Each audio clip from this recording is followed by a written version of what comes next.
आणि ठाण्यामध्ये मेट्रो प्रकल्पामुळे मोठ्या प्रमाणात वृक्षतोड होणार आहे. येऊर परिसरातली जुनी झाडं बाधित होतील. बाधित झाडांचं पुनर्वसन करा अशी मागणी वृक्षप्रेमींनी केली आहे. ठाण्यामध्ये मेट्रो प्रकल्प, उन्नत महामार्ग, त्यानंतर आता मेट्रो रिंग रोड प्रकल्प येतोय.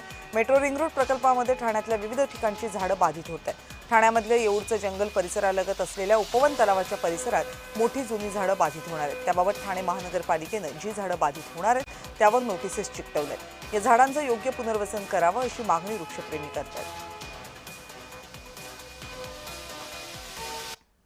ठाण्यामध्ये इकॉलॉजिकली बायोडायव्हर्सिटीचा विचारच नाही केला जात आहे. आता तुम्ही बघू शकता जे काय ट्विन टनल बनला आहे, त्यामध्ये जे काय एक्यू आहे 300च्या आसपास एक्यू आपला 15-20 पहिला होतं आणि आताही ते वाढत आहे. आणि टेम्परेचर बघायचं झालं तर 40+ टेम्परेचर हे रोजचं आहे.